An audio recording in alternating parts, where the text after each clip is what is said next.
ప్రజలకి, నెల్లూరు జిల్లా ప్రజలకి నేను చెప్పదలుచుకున్న మనవి. ఈరోజు నేను కొడలూరు మండలం, కొడలూరు రైల్వే స్టేషన్లో ఉన్నాను. అయ్యా, రైల్వే డిపార్ట్మెంట్ వారికి నా మనవి, ధన్యవాదాలు.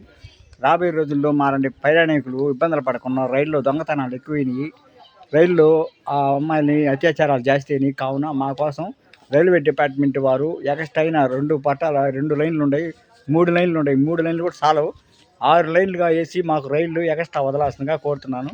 ఈ రైళ్ళు ఎక్కువ అవటం వల్ల ఈ ప్రజలు రాబోయే రోజుల్లో ఇంకా ఎక్కువ అవుతారు. ఇప్పుడు రైల్లో ఇప్పటికీ జనాలు ఎక్కువ అయిపోయారు. ఒరిస్సా వాళ్ళు, బెంగాలీ వాళ్ళు, చైనా వాళ్ళు, అంతా కలకత్తా వాళ్ళు. కానీ రాబోయే రోజుల్లో మాకు రైళ్ళు విశాలంగా ప్రయాణించేదానికి రైళ్ళు ఎక్స్ట్రా ఇవ్వాల్సిందిగా నేను రైల్వే డిపార్ట్మెంట్ వారిని కోరుకుంటున్నాను.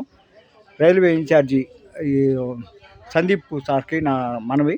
మాకు రాబోయే రోజుల్లో విజయవాడ రైల్వే డిపార్ట్మెంట్ వారికి, సికింద్రాబాద్ రైల్వే డిపార్ట్మెంట్ వారికి, తిరుపతి రైల్వే డిపార్ట్మెంట్ వారికి మాకు ఎంతోమంది రైళ్ళు ఇబ్బందులు పడుతున్నారు. చాలామంది నేను ఈ రైల్లో ప్రయాణించేటప్పుడు చూస్తే చాలామంది ఆడవాళ్ళు పైన కింద కూర్చొని ఏలాడుతూ పోతున్నారు. కానీ వాళ్ళు ఇచ్చే డబ్బులు ఇక 500, 300, 1000 రూపాయలు ఛార్జీలు ఇస్తానే కింద సీట్లలో పైనలో కూర్చుని ఇరుక్కొని కొట్టుకుంటున్నారు ఆడవాళ్ళు, మగవాళ్ళు. అలా జరగకుండా రైల్వే డిపార్ట్మెంట్ వారు ఎక్స్ట్రా రైళ్ళు వేయవలసిందిగా, ఎక్స్ట్రా రైలు ప్లాట్ఫారాలు కట్టివలసిందిగా, రైలు 6 లైన్లుగా వేయవలసిందిగా రైల్వే డిపార్ట్మెంట్ వారిని నేను కోరుకుంటున్నాను. రాబోయే రోజుల్లో జనాలు పెరిగేది కానీ తగ్గరు. కానీ ఈ రైల్లో ఇంకా సౌకర్యం కల్పించాలని రైల్వే డిపార్ట్మెంట్ని కోరుకుంటున్నాను. మాకు ఆగిపోయిన 2016లో ఆగిపోయిన కాకినాడ, గుంటూరు, తిరుపతి ప్యాసింజర్, ఆ తిరుపతి ప్యాసింజర్ కానీ వదిలితే మాకు ఇంకా సేఫ్టీ. మాకు ఆ తిరుమల వెంకటేశ్వర స్వామి దర్శనం చేసుకుంటాం.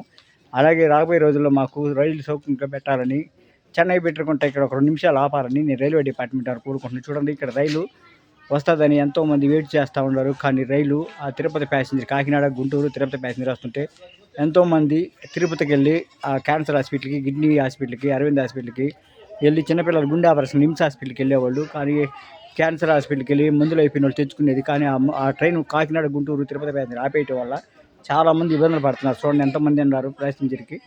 ఆ ప్యాసింజర్ ఆపేయటం వల్ల చాలామంది ఇబ్బందులు పడుతున్నారు. ఈ అర్జీ పెట్టుకొని తిరుగుతూనే ఉన్నాను నేను. ఎప్పటికైనా సరే మాకు ఆ రైలు వదులుతారని ఆ నమ్మకంతో నెల్లూరు ఎంపీ ఏమిరెడ్డి ప్రభాకర్ రెడ్డికి నా ధన్యవాదాలు. ఈ అర్జీ ఆయన చేతికి ఇవ్వాలని నేను ఆయన కోసం పోరాడుతున్నాను. ఆ రైలు వదులుతారని ఆయన చెప్పాలని, ఎప్పటికైనా సరే మాకు ఆ రైలు వదలాలని Kakinada, Guntur, Tirupati passenger railway department వారికి, నెల్లూరు ఎంపీ ఏమిరెడ్డి ప్రభాకర్ రెడ్డి సార్కి నా ధన్యవాదాలు. నాకు రాబోయే రోజుల్లో రైలు సౌకర్యం కల్పించాలని, ఎక్స్ట్రా రైళ్ళు వదలాలని, జనాలకు సౌకర్యం కల్పించాలని, ఎక్స్ట్రా లైన్లు వేసి రైళ్ళు ఇంకా ఎక్స్ట్రా వదలాల్సిందిగా నేను కోరుకుంటున్నాను. ఓం నమః శివాయ.